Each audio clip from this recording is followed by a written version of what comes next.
Hey guys, welcome to Talk with Nick again. In this video, we're going to talk about importance of publication and how important it is to have a publication to get selected for PhD scholarship. And in this video, we have different students from different states in India who have different kind of experiences and different number of publications. And we have divided them in three categories like 0, less than 5 and more than 5. So we're going to first start with somebody who have more than 5 publication to know about her experience, how she was able to get selected for interviews and scholarships for PhD. So Priya, can you tell us a little bit about your experience? So if I have to talk about myself, after I finished my masters, I had zero publication. Okay. So then I started applying for PhD, but it was very difficult for me to get into a PhD program. Okay. So that is when I started the research, to get research experience and to add on to my CV. I got into research fellowships. So I became a junior research fellow. With those research projects, I had publications. So after having publication, my CV became stronger, and I guess that has become a very important thing in my application to get selected. I feel that way. And did you write all those publications? Yes. And how much time do you think it takes for a student to write one publication, or let's say to get work done for at least writing one publication? Like if it is your research project, you will have data. Once you have your data, you have to at least spend like 1 month To write on a that publication? to have a very good story. You have to spend time. If it is review, I guess it takes little more because you have to study a lot of papers. Oh, So research project papers are much easier than reviews for me specifically. So it takes time in the beginning, but later on you get to know about it. Then you have people to change it, edit it, so it gets better later on. all right. Amita, so you had zero publications. Yes. And how did you get selected for this scholarship? Was it the only one that you applied for, or you applied for many PhD positions? Okay, so I will start from the beginning because I was not expecting to come outside India for PhD especially, so I was trying in India itself. So in India, I think without publication you can get PhD if you have net JRF. So I was giving interviews in India because I had those two. But in my institution, I had advertisement about many scholarships. So one of these scholarship was where I was eligible to apply because they were not mandatory asking for the What was the publication. scholarship? It's on the Queen Elizabeth. Oh, okay. Yeah, Queen Elizabeth scholarship. So I get to know through my supervisor of master thesis, and he asked me if I want to apply for this. I said yes, I can try for this. So I tried, and then I gave interview, and I get selected through that. Okay, so they didn't when you were giving your interview, they didn't raise question about your publications or anything like this? Because they asked me like, are you planning to do any publication or something? Then I told them about the India plan of the master, because in India we have a master dissertation of 6 months. Like in the North America we have 1 year of full research, but in India we have more coursework than the more research work. So the 6 months it was impossible to, like, for me it was not a very good project to publish a paper. So you didn't So have a I lot of just- data to publish paper. Yeah, exactly. Okay. So And in India, in masters, they do not propose also to To write a publication. Yeah. Okay. Right now we know that there is no strategy for students to write publication during your master dissertation. So what can students do in India to have a publication during that 6 months of master dissertation? How they can approach the supervisor in India, and how they can plan so that they get a publication in their master's year only?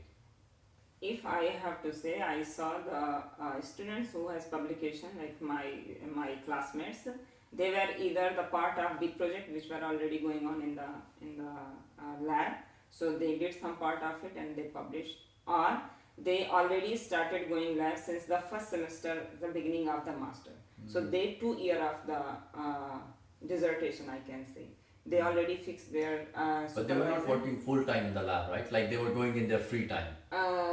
Not exactly. They have to do overtime. Like after coursework, they were giving Like 6 or 5 hours daily, so that they could have a lot of data.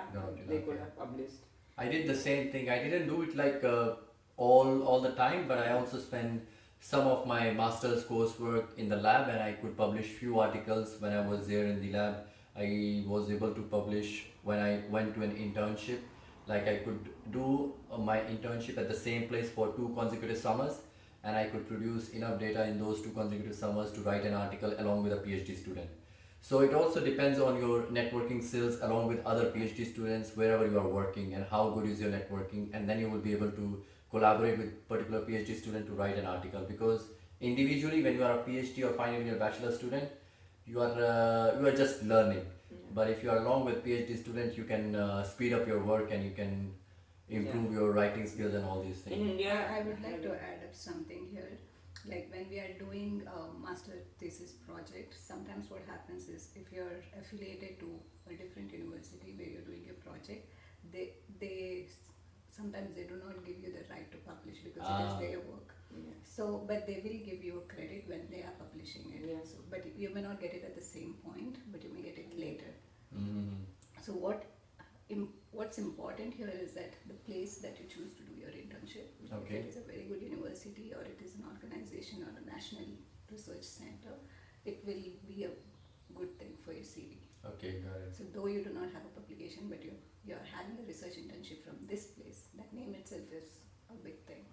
Because when you're getting out, these people doesn't know our university names, but they Exactly. will know this national research centers. Yes, sir. Okay, So exactly. all One these friend for the similar kind of experience, she has done her summer internship in ISC Bangalore, and she published one paper in a very good journal, and she was the second author of that paper, and only 2 authors were there. So she did really good job because she has some data, and she added some data, and she finalized the result, and she published. So it's possible. And she now published she's within doing 2 months. PhD in USA. Yeah, in Purdue University. I said we're gonna cover 3 things: that somebody who have 0 publication like Amita, somebody who have more than 5 publication like Priya, and somebody who has less than 5 publications like me. I had 2 to 3 publications until I have finished my masters. So I was doing the same kind of work like Amita said, like you were doing as a volunteer, or you were spending time after completing your coursework. I was working alongside one of the PhD students in my university, and I was learning from her during my free time, and I was able to set up few experiments and write few articles during my 5 years of tenure, because I was doing a dual course. It was an integrated course of bachelor's plus master's in biotechnology, and I published 2 to 3 articles in that time period. I attended few conferences, made my networks, and then I got to know more about how to write a publication, how to write your motivation letter and CV, all these things. That's how you make an overall application package to get shortlisted for competitive scholarships. And you will find all these kind of information in my all other videos. Is publication important for your PhD and scholarship applications? For scholarship, publication is important. This is what I would say. You would say that scholarship, and what would you say? Yeah, But no, you it's got this- mandatory. But, It's mandatory. but you get a scholarship without a publication. I can say, like in this particular vacancy, they were searching a student very, how to say, desperately. They wanted someone who is related to work or something very desperately. Oh, okay. So I can say, but generally, even if you are coming here and you want to apply for a scholarship, I think publication is mandatory. Right, publication is a mandatory. Why? Because let's say there are 5 students who are applying for that PhD position. Exactly. They will And choose the one who has A publication, because it shows that you have the experience. Guys, thank you so much for listening to this video. I hope you find all your answers to this particular question about publications.